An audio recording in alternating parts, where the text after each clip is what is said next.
Ah, good timing. I was just starting to think you were taking too long to fetch her. Bring her here.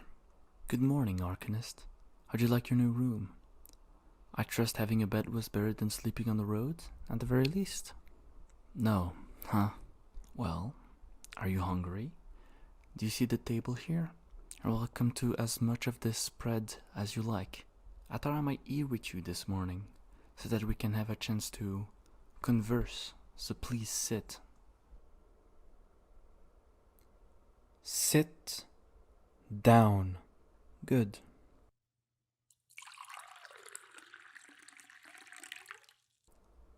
Let me know if any of this is not to your taste.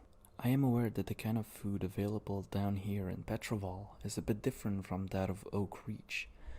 I am sure I could come up with something to make this more palatable, if need be. That being said, weren't you touching anything? Are you afraid I may have poisoned it? No. But why would I do that? I need you alive, at least for the time being, and I can get you around easily without the use of drugs.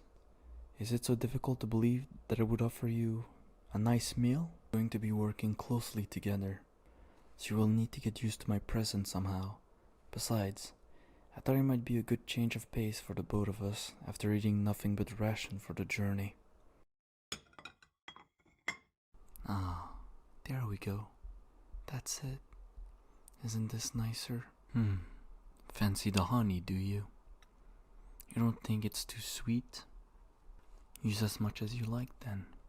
Honey isn't hard to come by here, and I'm certainly not having any of it. I've been having salmon on my toast, but then I've always preferred to stay on the savory side of things. That liquid there is white peach juice. You can have water if you prefer.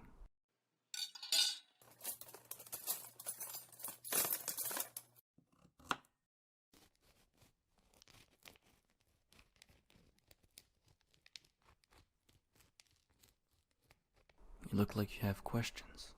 Good, good. Ask them. All I request is that you ask them one at a time. Well, I think you can guess the answer to that one. I will let you go when I no longer need you, whenever that may be. All things considered, that might as well mean never for you. For the foreseeable future, your home is this fortress. Oh, but on the contrary, I can keep you here very easily. Honestly, actually getting my hands on you was the hard part. I don't see much hope for you to escape now. If you manage to leave the grounds, I could easily hunt you down and snap you back up. You see, there's magic pervading the depth of the valley that keeps travelers wandering in circles. It manifests in the mists that move through the vegetation outside. If you don't have magic yourself to combat it, you can get hopelessly lost until some nasty creature finds you. It's a holdover from before I moved in, when the fortress was still abandoned and the valley was the residence of fairies. It's been a lifesaver for me and my followers. So I'd rethink trying to rappel down the windows at night, and naturally, you can expect that no one is coming to rescue you either. But don't despair. It's quite comfortable here. What parts you'll see, anyway. And as long as you stay on my good side, I won't make you see the unpleasant areas. That wasn't your question, was it? Nothing else comes to mind?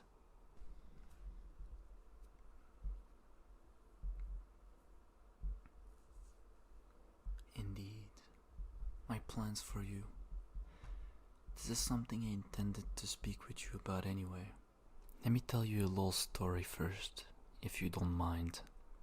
When I killed His Majesty and left the Southern Kingdom court, I left with a contingent of soldiers who were loyal to me. With them, their families, and now with the surrounding village we have captured, we have established a little kingdom of our own on the fringe.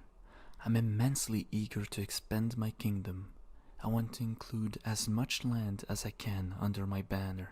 However, with the size we are now, we are at a disadvantage in direct warfare. Even this valley wouldn't be able to keep an army from my doorstep forever. At the moment, the Southern Kingdom's succession crisis is all that's keeping my rebellion from being crushed. To remedy this, I must expand my kingdom's military power, and I must do it very quickly. So, I divided a plan to do just that. One that will require your help specifically, as it involves a powerful spell. Yes, I didn't just take you for the pleasure of it. And if it were just some new charms and tools I needed, I could have taken some closer to my fortress. Like I told you before, I have the magic potential already inside me, but I need the best arcanist to make the spell work. What spell exactly? Should I spoil it? I sort of like that look of dread on your face right now. It's like everything I do shocks and horrifies you. I wonder what face you'd make if I told you all the details. If I told you what you'll have to do for me. Eat a little more, Arcanist. You put a quiche on your plate and then never touched it. I want you to imagine this. I want an army of soldiers who are impervious to pain, who will never dissent, and who will destroy everyone in their path. Most important, I want an army of warriors who are greater in number than even the largest standing army in the land. Now, how do you think someone like me might recruit that many people? How might I obtain the bodies? It looks like you've got it. And there's that lovely look of horror again. Is that a nice mental image I've given you? I can only imagine what you're going to look like when we actually finish the spell. Saying no isn't an option for you. You will do this for me willingly, or I will make you do it. Oh, I think you're overestimating your willpower. But I will entertain that thought. If in the end, torturing you doesn't work, maybe I will take a trip back to Oak Reach and see if any of your pupils survived the fire I set. I'm sure at least a couple of rats survived. I'll give them your regards. Maybe invite them for a stay here in my fortress. Wouldn't that be fun? None of that. Now.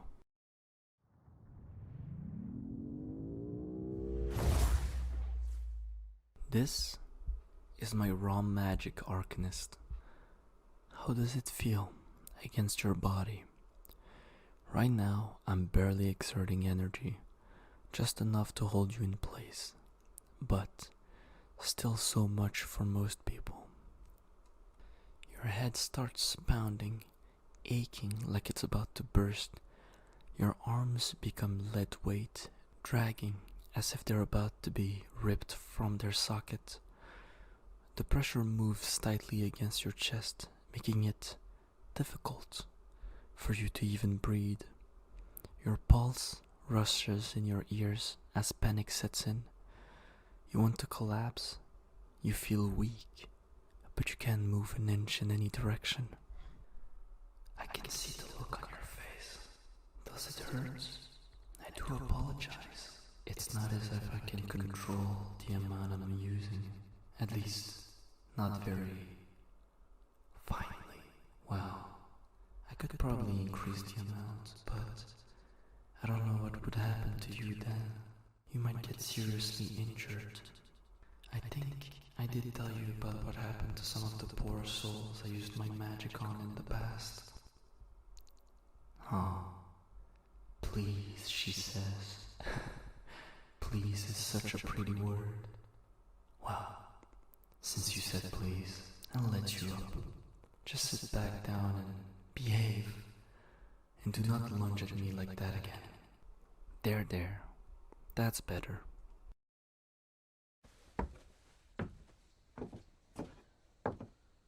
I'll forgive the outburst this time, but let me be perfectly clear. I'm not going to tolerate defiance from you, Arcanist. Now look at me. Look at me when I'm talking to you. I've had to make peace with the fact that however powerful I am, I'm always going to have limits. I have to put my magic through Arcanists like you. I don't have a choice. You paint spells simple. I can even dream up. You write magic words I can even imagine. Even as I'm putting them in my mouth, you see the echoes of spells that came before, when I can only sense the energy left behind. And I've always been in awe of that and deeply respected. This plan of mine wouldn't have even occurred to me without reading the research you've done on ancient magic. But my patience for being limited by others is 10. So please, grasp your situation and cease with the theatrics. You're only going to make your situation worse. And despite everything, I'd love to keep your stay with me from becoming too horrible. You're trembling. Are you afraid? But no, I don't think that's it. You're glaring at me fiercely. Do you hate me? Do you wish you could reach up and pull my hand away, push me back, but as much distance between us as possible? Or do you hate me so much that now that I'm so close, you're wishing you could pick up that knife and slit my throat with it? Yes, I see where your eyes are going. Even now your hands continue to tremble.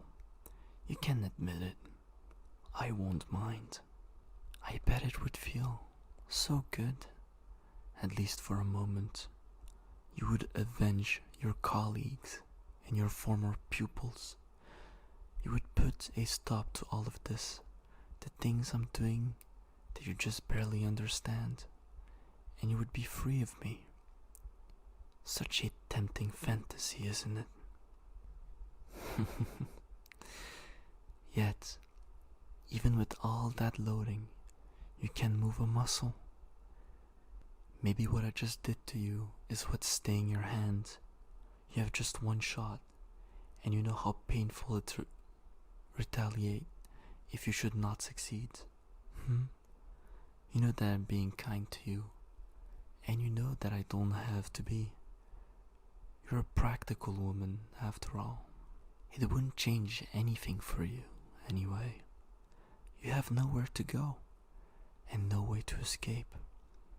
Even if I were dead, even if everyone else in the fortress were dead, you'd never make it out of here on your own. And it wouldn't bring back the home you've lost. Only I have the means to let you see it again.